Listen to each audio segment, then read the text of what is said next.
Oh, let's get a selfie first so I can. Here we go. Okay, so I'm on the set. Hi, and welcome to the special Guardian News interview with Fr Jim Sichko. Hello. Hello. And we have Tori here. Hello. Hello, Tori. It's good to be here. So, You nervous, Tori? Just a little bit. No. Let's have a good time. It's good to be here. Okay. So we have a few questions for you. Okay. So, what made you want to be a priest after you were on Broadway? Do you know what? I always wanted to be a priest ever since I was a little kid. So when I was in third grade, I remember that my teacher asked us what we wanted to be when we grew up, and I said I wanted to be Pope. So I'm still in the running, so that's good. You'll get there. Yeah, hope so. And so That'd be that's awesome. it'd be. Have you all? You would be my first interviewers. So that's why I always wanted to do that, and so I had the opportunity after that. Cool. All right. So, what's your favorite memory of meeting a famous person?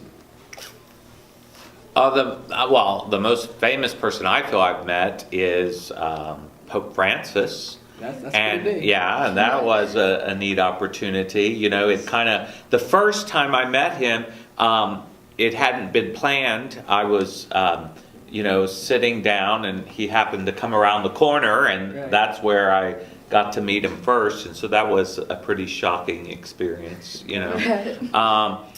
So I've had the great opportunity to interact with a lot of different people, and one thing you learn is they're just human beings just like the rest of us. And I think the more you treat them like that, the better.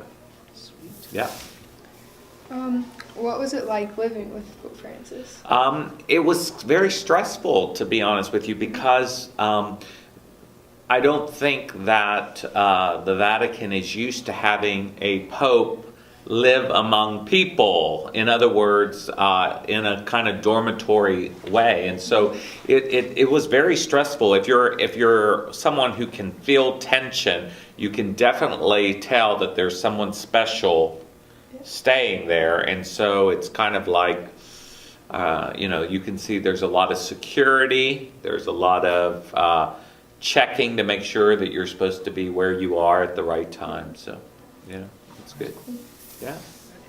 I feel like I'm playing ping pong. Okay, go ahead. All right. So, can you tell us your favorite story about giving to someone? Oh, wow. Any story about giving is a good story. I don't have any favorite story because I believe that giving, anytime you give, is a good time. I'll tell you though, I always do a big type of giving at Christmas. And that's really when it seems to be a unique opportunity. When people, a lot of times people at Christmas, everyone receives things, but there are groups of people that don't receive things. And so it always helps to give to those who least expect it, but are most in need. Right. Were you nervous, giving a prayer before all the important figures in Washington, D.C.? Yes. I get nervous. Do you know, I'm speaking here at, what is it, St. Mary's? Yes. I'm speaking here tonight at 7 o'clock. I already have butterflies. I mean, I get, Really?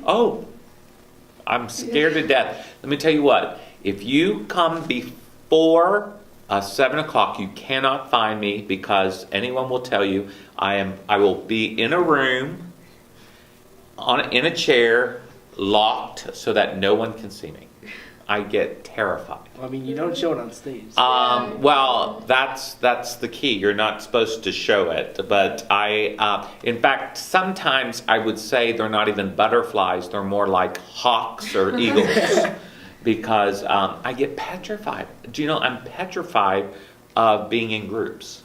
Really? I am petrified. And so if you notice, I come out right before I speak, and right after I speak, I leave.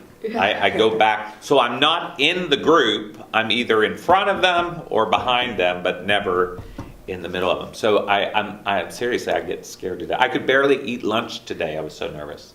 Wow. Yeah. Dang. I would have never known that. I get very, very nervous. Very nervous. All right, so can you show us some of your favorite selfies? Oh, sure. Here's one of them. Look, it's already being tweeted out.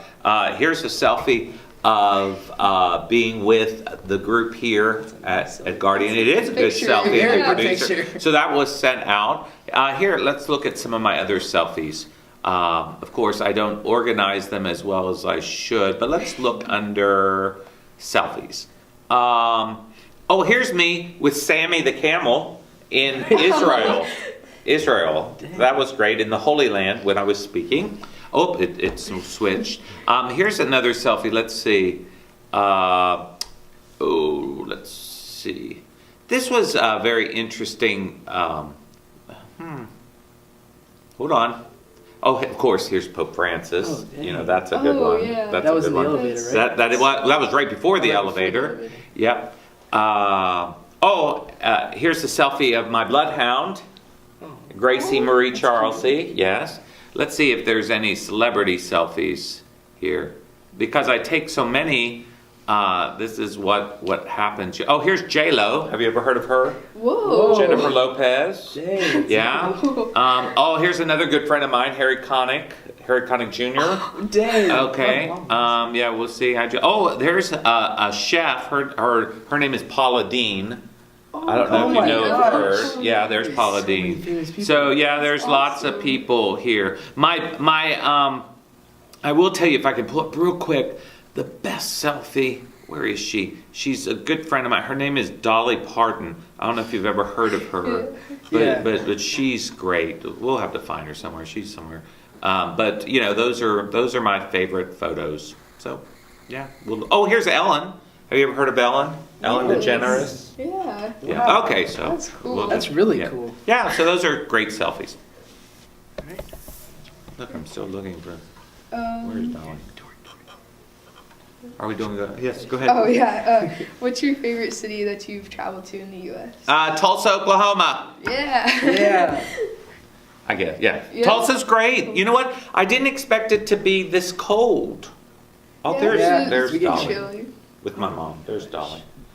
So I didn't expect Tulsa to be this cold, but yeah, Tulsa's great. I love it. Yeah.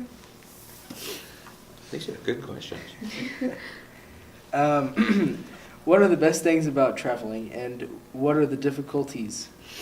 The best thing about traveling is that you get to see places that you normally would not visit. Like next weekend, I'm going to be in San Diego, and I've always heard that San Diego has a phenomenal zoo.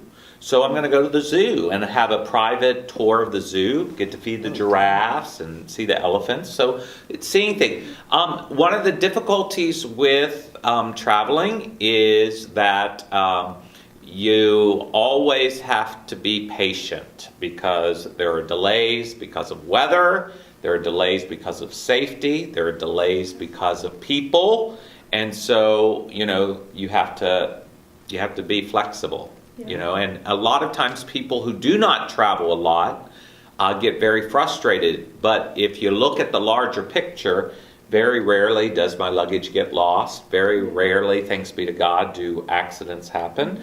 So, you learn to go with it. Right, and I also have another one. So Yeah. how long do you see yourself traveling around the world? For as long as I'm allowed to do it.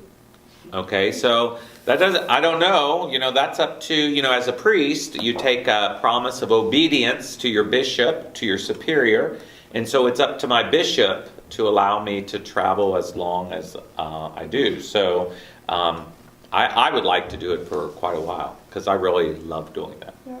So how did you get such a fun job?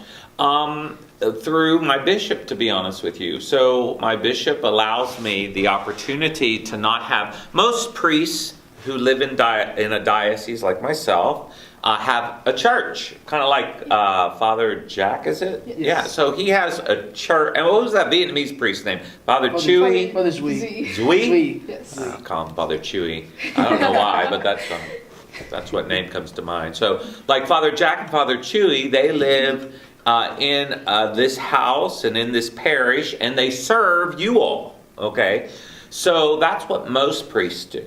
Okay, well, thanks be to God, I have the opportunity to go out to the world to serve many people.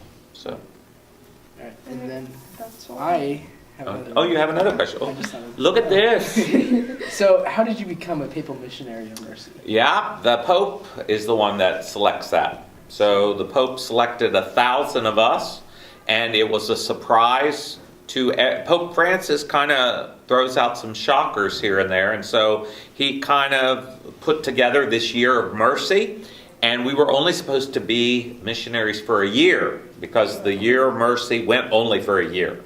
But then, being spontaneous, the Pope said, you know what? We need mercy all of the time, so we're going to allow you to be missionaries of mercy for an indefinite period of time. So we don't know when it will end. Cool. Oh, Yeah, so How did you feel when you knew you were? wow, I was very excited. I think my mother was more excited than me, and it was a great honor, and it is a great honor because anytime you can show mercy to anyone is a powerful thing, because that really was the root of Jesus's ministry in showing mercy. You know, when you reach out to someone on the playground, or you reach out to a kid who maybe not might be as popular and help them, you see an amazing transformation take place within them, and that's always a good thing. All right. Well, thank you for Oh, coming. yeah, it's a pleasure to be here. Yeah. Stay tuned.